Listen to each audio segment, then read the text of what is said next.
Salvation Army Captain Jerry Casey is here. Hey, Captain Jerry, welcome to Kiel. How are you this morning? Yeah, how you doing? Good. Want to ask you? You guys have set up in the Ruston area. You're from Monroe, correct? Yeah, my appointment is in Monroe, Louisiana. That's where our office is. That's where our core is. But I'm also here with Lafayette and Shreveport. All three of us, all three disaster canteen units are here with their teams.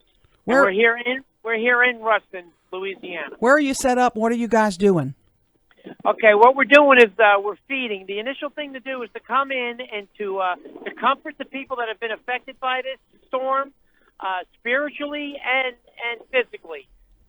Sometimes we're just sitting down having a cup of coffee with someone. They just need to talk to somebody and try to process the situation. I mean, there's a lot of disaster going on here, and it's still in its effects. Of there's still live wires down, and there's still communities that we can't even pull into yet. But we're here. We're going to do feeding this week. That's what we're doing this week. So we have the 3 units, like I said. Now, what we're set up is we have one that's roaming through the communities as we're allowed to get through the streets, where the workers are working and where the people are staying in their houses that haven't left. Some of them do have electricity, some of them don't. And then we're also going over to, there's a shelter that's been set up at the Glenview Elementary School. And those families, we're stationing a truck there to feed them throughout the day. And then over at LA Tech, which was hit pretty hard also, we're setting up another truck over there. So we have one roaming, and then we have 2 that are permanent. You know, Captain Jerry, we talked with Louisiana Tech President Dr. Geis last hour, and I sort of thought about asking him what I'm going to ask you, but it just didn't seem to be pertinent. But you just said that it was, and I said, so do you guys have grief counselors or people to help those who have emotional trauma? And you said you take care of that. What do you talk to people about in those circumstances?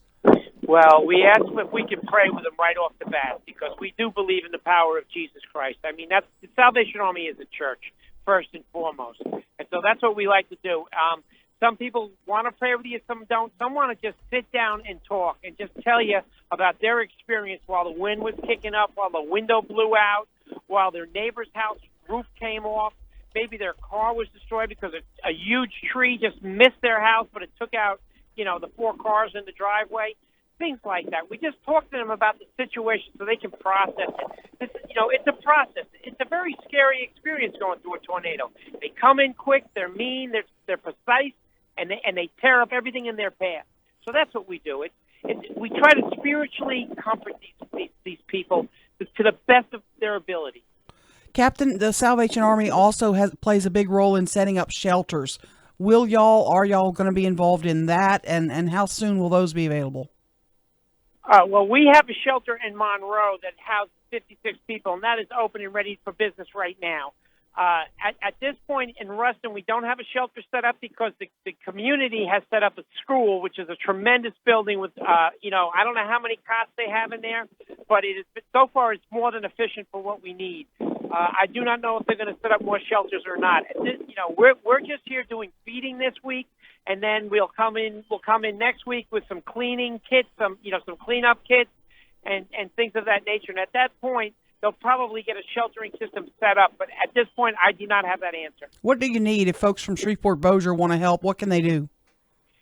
We could use donations as far as, monetary, of course. But if they want to drop off canned goods, if they want to drop off coffee, chips, things of that nature, things that we can use to feed this community, because we're going to be out here for a while. We don't just come in one day. It's not a one and done with us. We stay until the need is gone. So we're going to be needing, water donations, bottled water donations, maybe Gatorade, something with some, electrolytes in it, things that we can hand out and feed to this community. Because, like I said, it's a tremendous area here that has no power, and these people are kind of stuck in their houses.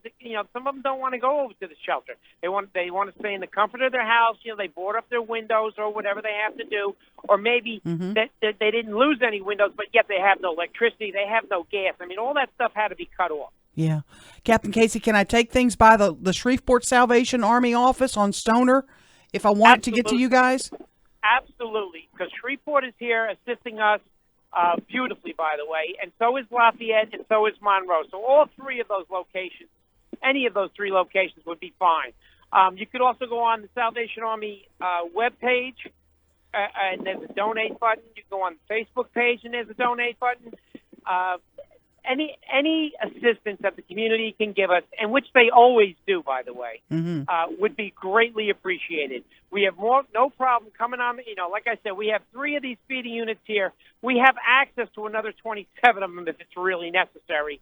And all the Salvation Army, they always come together in a group together, combine to help the communities. Whatever, however the devastation is or how big it is, we are there to help and we're there to assist, but we're there to give spiritual guidance also.